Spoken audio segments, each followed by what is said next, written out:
Today's guest is someone whose story is as inspiring as it is eye-opening. Lindsey Wenngatz is dedicated wife of 17 years, mom of 3, and marketing leader at Children's Minnesota.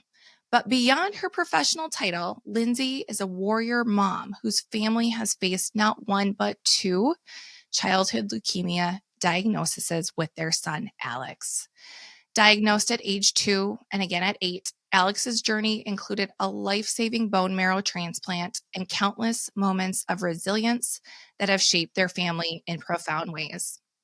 Lindsay joins us today to share her family's incredible story and their passion for compassion and how they've turned their experience into a mission to support other pediatric cancer families. So without further ado, let's dive in. You're listening to Act to Impact with Brandi DeVries. Through heartfelt stories of resilience, hope, and community, I share my personal experience as a longtime advocate and fundraiser for the national nonprofit Children's Cancer Research Fund.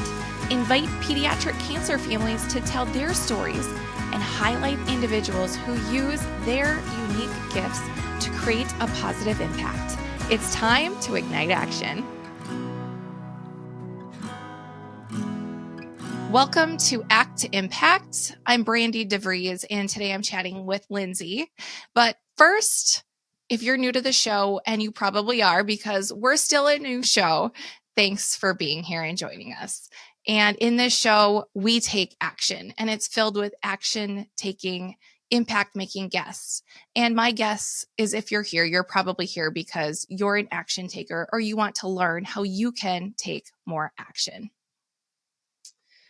So let's pause before we dive in. Please show me how you take action and click the follow button, like this episode, leave a 5-star review, or leave a comment. That's going to help us reach more action takers just like yourself. So let's dive into the episode. Awesome. Thanks for having me. Lindsay, welcome. Yes, welcome to Act to Impact. I'm so excited that you're here and you're willing to share your family's story with us today. But I wanted to first talk about how we became connected because it was kind of in a roundabout way. We're in the same community and kind of, it seems like maybe it almost seems like our paths should have crossed sooner than they have. So it's kind of funny how it came together, but I found that it's kind of like how we were connected, that the more people that I share with what I'm trying to accomplish with Act to Impact and the show, the more people that are willing to provide names of people that they consider action takers, impact makers, or families that have been affected by childhood cancer. But also, that is something that's been a little bit eye-opening for me personally. And I feel like it's happening to more people than I would care to admit that have some connection with childhood cancer, or they know a family that has been affected by childhood cancer. Like, that in itself has been a little bit startling. So from that standpoint, I don't like that there are more families than you realize that have been impacted by childhood cancer. And as we'll probably talk about, like, maybe it's just not talked about until there's a reason to bring it up. And that's probably why, like, we haven't met before previously, weren't introduced, because there wasn't a reason for somebody to say, oh, you should meet Lindsay and her family and that type of thing. But so it started because I was sharing with a friend of mine in our community about the type of guests that I wanted to have come on Act to Impact. And as I was talking to her when we first met, I told you the story, like, I thought she was ignoring me when I was telling her this. But it turns out she wasn't ignoring me. She was immediately sending a text message to connect us both. So I love that she didn't hesitate to, like, take action and connect the two of us. She knew about your family's journey with pediatric cancer and also your journey or your background in marketing. And so she thought that you would be the perfect guest. And I think she's right. So I think that's where we should start. We should talk about let's start at the beginning and tell us about Alex's diagnosis and how your family navigated those early days. All right. Sounds good. So we have 3 children. At the time that Alex was diagnosed, He was 2, and Alex is our oldest.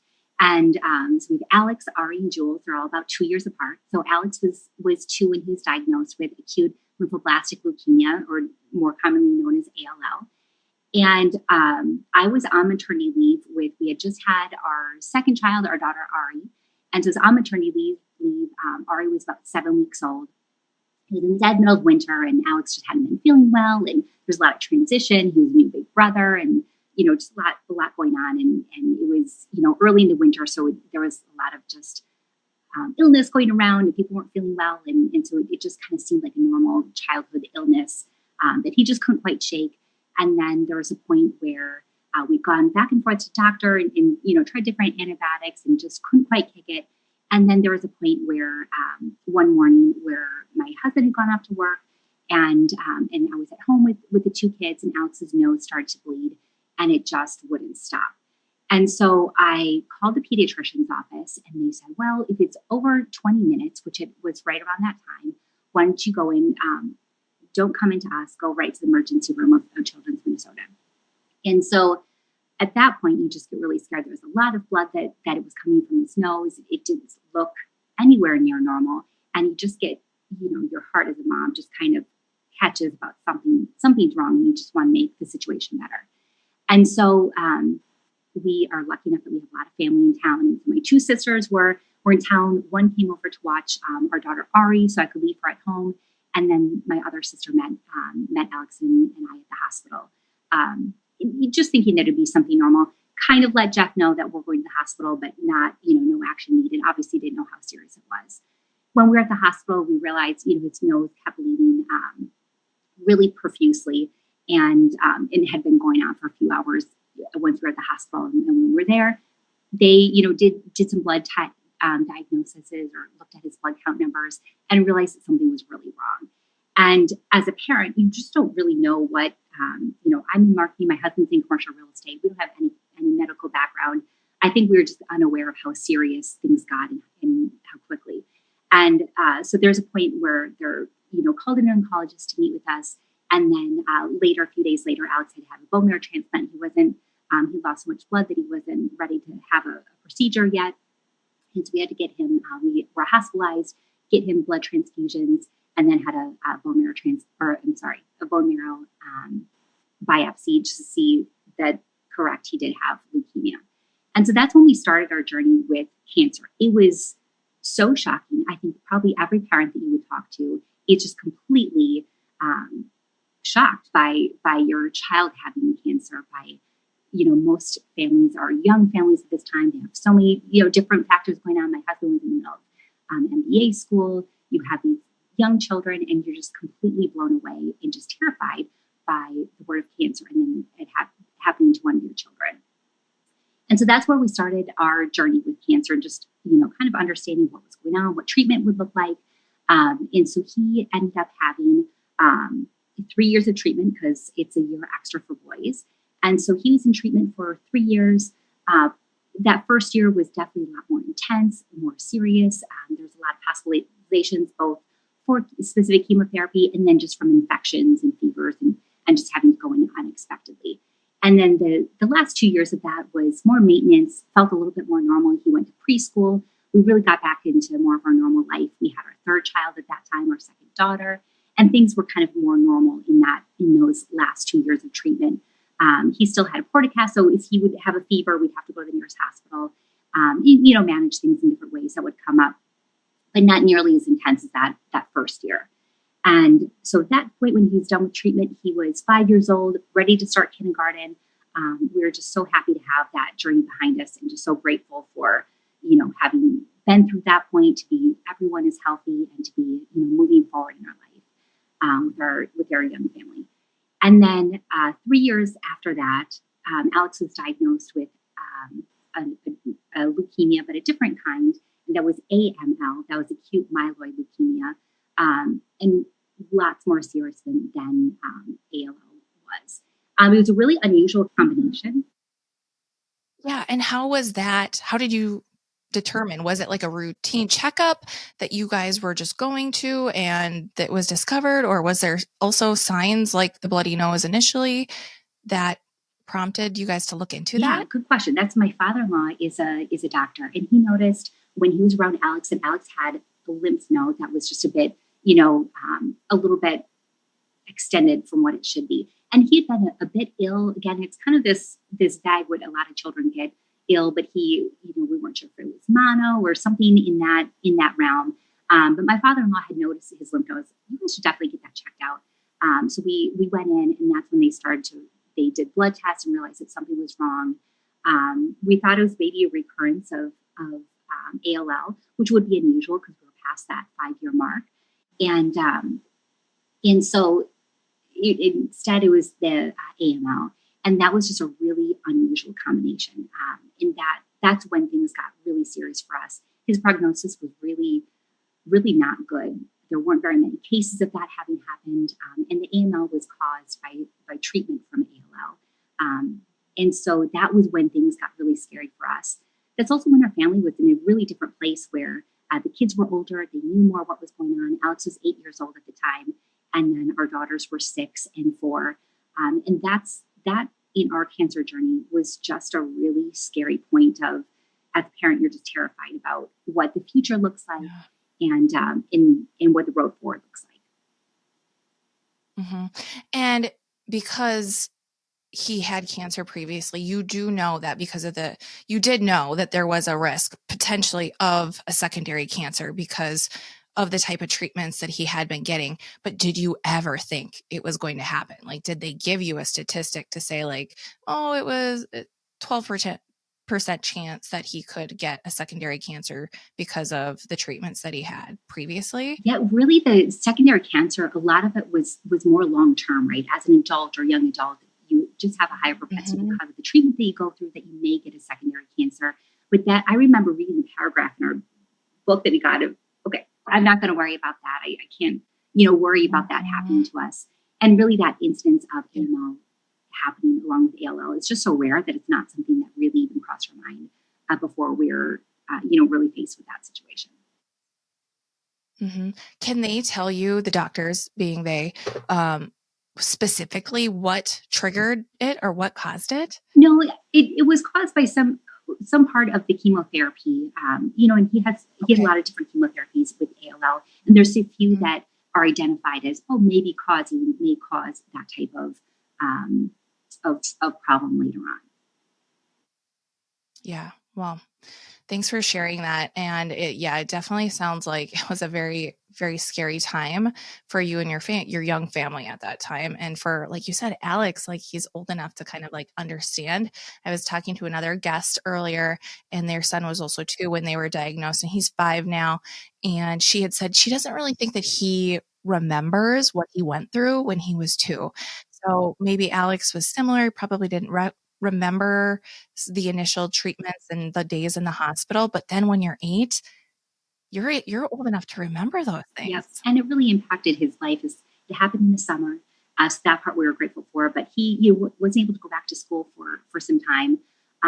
What's really interesting, and this is where pediatric oncology is so unique, and anyone that you talk to, the experience in the hospital, Alex, when he was 2, and then even when he was a bit older, 2 at 8, his experience and his recollection of his time in the hospital was actually so vastly different than what I would expect it to be. He remembers the fun stuff. He remembers the bingo, the cool stuff that they did, the Legos that got brought in, and just the uniqueness of children's hospitals to make it so tailored for kids, taking away scary parts, having a big Batman there to help you understand what the procedure that you're about to go through is going to be.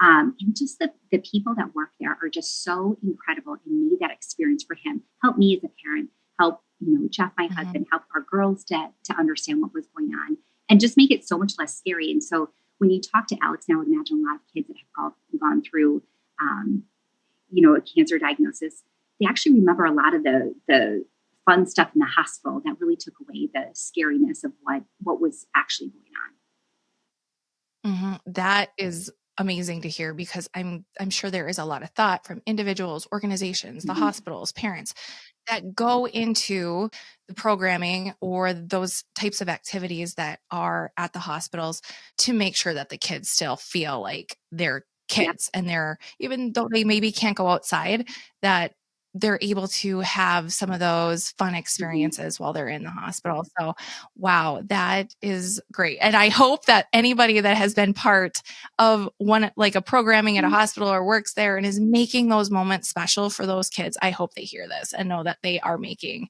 a difference on the lives of kids like Alex and others. And those are the things that they're remembering, because I know that's the It's so goal incredible for what they those do. people in those programs. And especially around fun Wow. holidays that, kids, families, during a special holiday, the last place you want to be is in a hospital.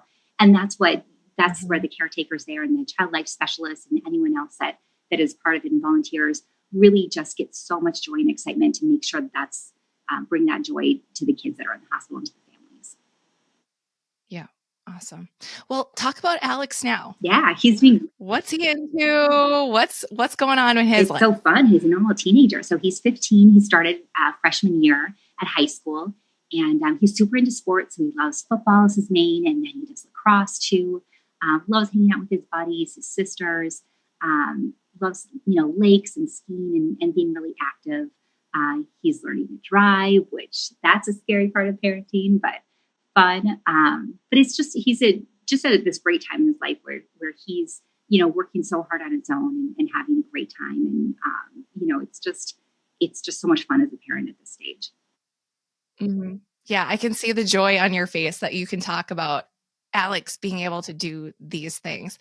And I'm sure, like, looking at him now, there are probably days where you're like, oh, like, he's fine. He's a normal teenager. How, you probably sometimes just kind of bypass and forget, like, oh, this was the journey we were on. But then I'm sure that there are those days when you do reflect back and be like, wow, look how far he's come. And I'm sure there was very hard days that you witnessed with Alex, as you mentioned, that you feared maybe he wouldn't get to play football and lacrosse or get his driver's license. Do you mind sharing maybe what some of those hard days were? Yeah, absolutely. During his bone marrow transplant, so that was part of his treatment plan for his AML diagnosis. He first went into remission. It was a lot of time in the hospital where he went into remission, and then he switched to get a bone marrow transplant, which was a stem cell transplant, in order to make sure that the cancer didn't come back. And so there was a lot of time that was in the hospital. It was really serious treatment that he was undergoing. So I'd have to say probably what sticks out most in my mind is after his bone marrow transplant. It's a really tough 100 days that you wait to make sure that the new bone marrow is being accepted by the body and everything's healthy. You really have to go through a lot of he went through radiation, a lot of aggressive chemotherapy in order to be able to get to the bone marrow transplant. So right after that bone marrow transplant is when he was just really sick, and it was. We were in the hospital. We had been gone from, again, we were really lucky to be in the Twin Cities where we lived. So Jeff could be working. I was with the girls, and we had so much family around us that could be with the girls when we were at the hospital. But it was so difficult to watch Alex go through such intense treatment. And there would be days, especially in those few days after his transplant, where he would just have mouth sores. He was on so much pain medication. There was just so much going on, and you didn't know what the next few days would look like. And that's when it was kind of the really aggressive part of making sure that it's going to be a success. He's in so much pain, and there's just anything as a parent you do to just trade places or just make it easier for him just a bit. And then really balancing that being in this intense hospital environment and that emotional difficulty that you're in, and as a parent that you feel, but then balancing the rest of our life. Going back to the girls, they were so deep in this too. They, were separated from him, and for us, it was so difficult for them. They were such troopers about having their, the best attitudes that they could, but it was really difficult to balance that regular life that we were also living, as well as the really intense, really scary part that was going on in the hospital, and really making sure that Alex was getting as much support as he could, and you could just see how much pain he was in, and so difficult on an hourly basis for him to get through those difficult times. Yeah. Was there something that you found helpful for you and your family to lean on, or something that you guys did as a family to help get you through those challenging days? Yeah, I think faith for sure, I think is probably would be a common thread among families of you just have to lean on something that's bigger than you, and that you just have faith that there's something bigger going on, that you may not control everything. We were so lucky to have so much family support. And so that both Jeff and I go back to that. We had so much family helping us, and whether that was emotional support, bringing us food, watching our girls, and just calling us up to make sure that we were doing okay, make things fun for Alex, FaceTime with him. That was a huge game changer. The other part for me was where I really found peace in this really scary time. His prognosis was really poor. We didn't know what the outcome would be and where the road was going. But where I really found peace was accepting my role was mom, right? And I can do that well.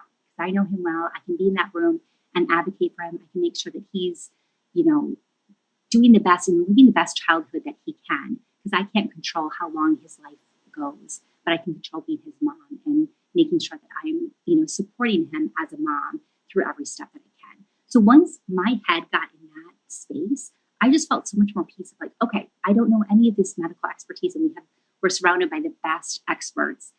But what I know and what I can go back to is being the best mom to him and making sure that his life, however long it is, however difficult there might be, making sure that I'm there as mom and bringing him, playing all the football games possible in the hospital, watching football games with him. We read Harry Potter, the whole series when he was in the hospital, doing the Legos. He learned guitar. So just making sure that what I could control was being mom and supporting him as well as mom to the girls.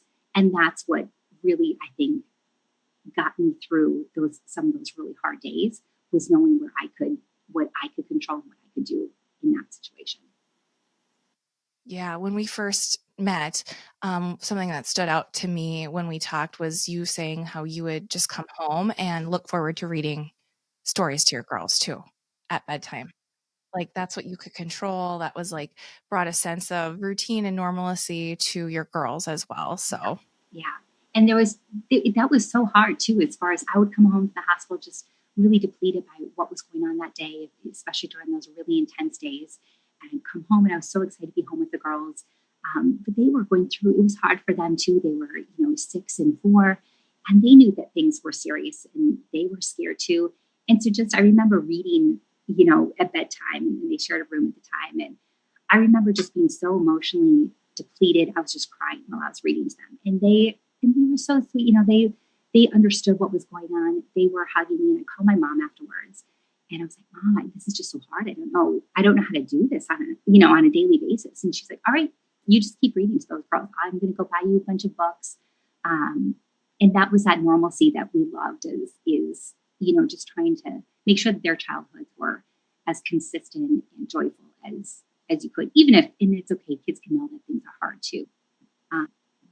And that's all right too.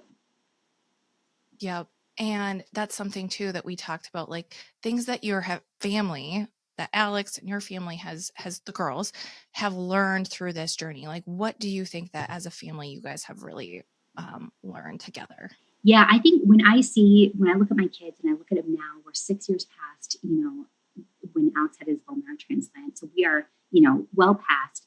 What I recognized at the time of our kids and now is just how much their mindset and their choice of mindset. And I think, Jeff and I certainly did that with help from our and support from our family, but being able to own your mindset and what you can control and doing your best with it. We've always encouraged our kids, you just have to play the hand you're dealt with as best as possible, and being able to be positive and to, control what you can really, I think, makes a difference. And I liken the kids to, during that time period, everyone has muscles that they work at different times. I felt during that time period, they really worked their compassion muscle and their empathy and digging in deep.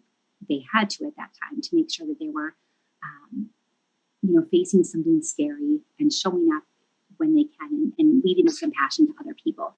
So when I look back now, I'm like, one of the silver linings that both Jeff and I talk about is I feel like our kids are just so compassionate to other kids. Alex especially just has this really deep understanding and empathy that he shows towards other people. And that's something that's because I think they were flexing these muscles and working these muscles during that time period.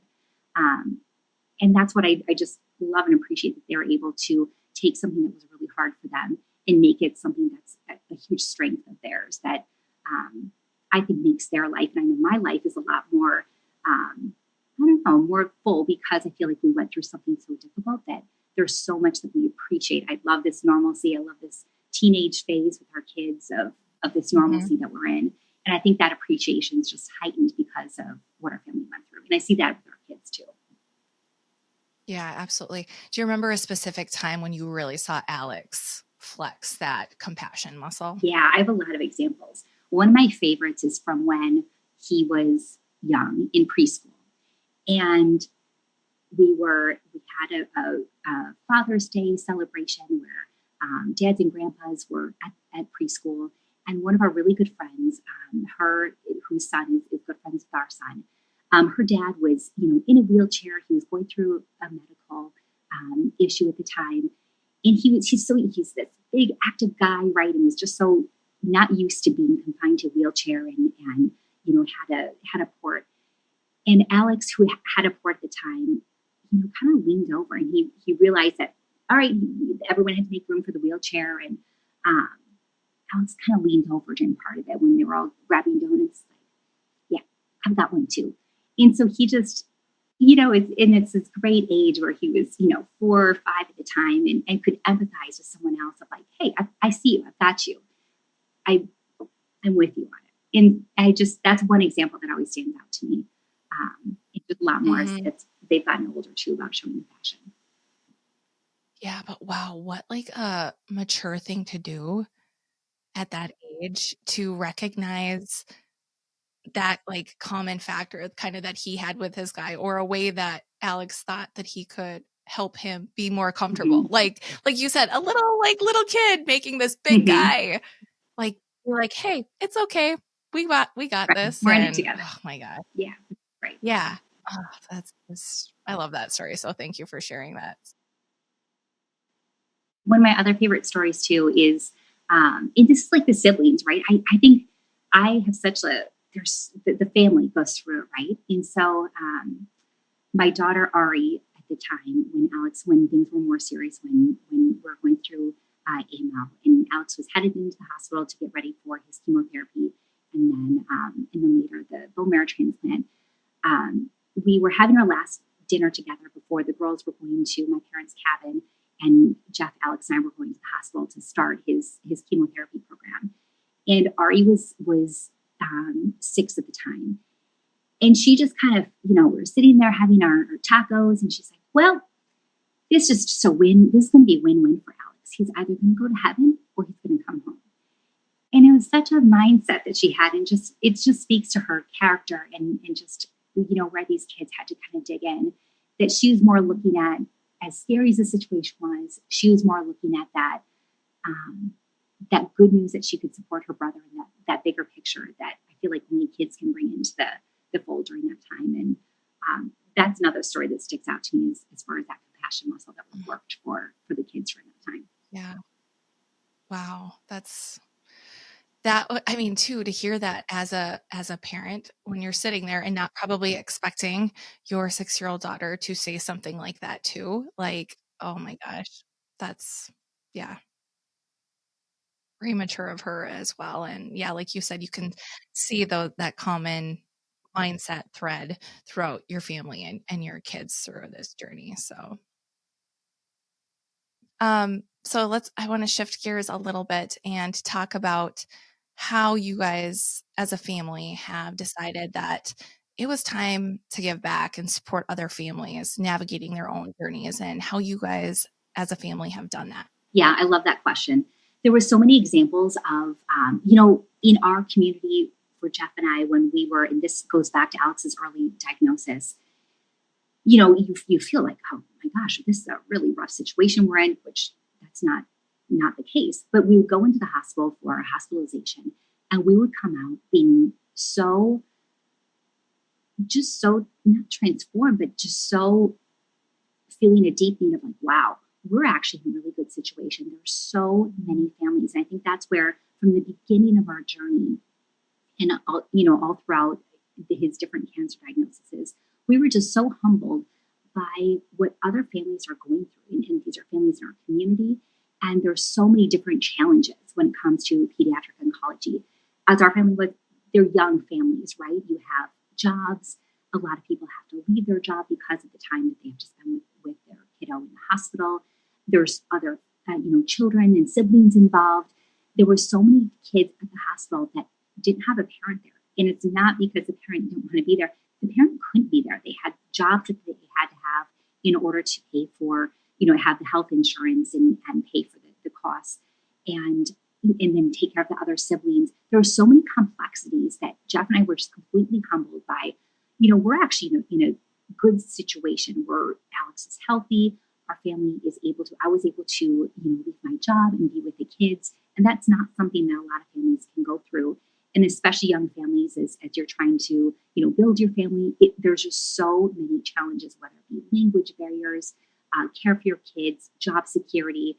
There's just so many challenges that families face that Jeff and I were really, really inspired, and our families were really inspired. Like, all right, how can we help? As things kind of normalized for us, it really made an impact on all those families that were, just getting into the same shoes that we were, at the same hospital rooms that we were in. How can we make sure that their journey is a little bit better and not forget about, because that you also feel really abandoned almost as far, your life is just really, tossed, and everyone's life goes on, which as it should be, but you're just put in such a spot of, you're so scared, and you're limited on what you can do because of, infection or, the health of your child. And so you just feel really alone. And I think that's something that really impacted us, is to make sure that other families, in our community and beyond, feel like they are supported in any way that they may need. Mm-hmm. Yeah. So is there a specific organization that you've chosen to work with? Yeah. And support? Yep, there have been a few. So Pinky Swear is an organization or foundation that's in the Twin Cities that benefits any, childhood cancer families in any way, right? It can be just support. They give an orange envelope to families that are recently diagnosed, just to give some support, gift cards, etc. They also do a lot of grants for families that, need a mortgage payment. They have maybe left their job in order to care for their sick child, and they need, financial help is a way that they also support. It's also kids are able to help support other kids that are going through it, which I just think is such a cool avenue. And they really support, cancer families in, nationally, but they were started here in the Twin Cities. And so we love that organization. My husband is on the board of that organization, and they just do amazing stuff. I went back to work after, things kind of calmed down for our family. I went back to work in marketing, but I switched from retail marketing into Children's Minnesota. Was an organization that we just loved and worked with a lot to give back and impact families. And for me, that was, really important to kind of meld my journey of where my talents were for work, but also where our family's journey was to an organization and company that was just so important to our family and important to give back to the community, and just a community staple for us. And then there's also, it was formerly called Be the Match, and National Marrow Donor Program. That is an organization that, because Alex had a bone marrow transplant, and so that we just were so inspired by a lot of the work that they're doing, and so we've been able to help support those three mostly, just in different research areas that they're excited about, and that they're the smartest people are working to do research, and so we're just really excited where we can to help those three organizations. But there's so many great organizations out there. Mm-hmm. Yeah. So in your opinion, what's the best way for people who want to support pediatric oncology and cancer families, people going through this journey, or any of the organizations that you've listed? Like, what's the best way, in your opinion, for people to do so? Yeah, there's so many things that you can do, whether it's money, giving donations, small or large, doesn't matter. Volunteer your time, especially as a family or as an individual. There's just so many opportunities. So I think there's just just look around, right? Like, look around the community and research some companies, see what makes you excited, see how your family can get involved. I think especially around the holidays, I think that's such an important time to make sure that people in our community that are going through difficult times feel like they're being supportive and that they're, that people are reaching out and whether it's through a meal or through cards, kids, I think get so excited to do something, whether it's making blankets or donate toys. I think it's an awesome way because the child life specialists just know what kids need to keep themselves busy in the hospital.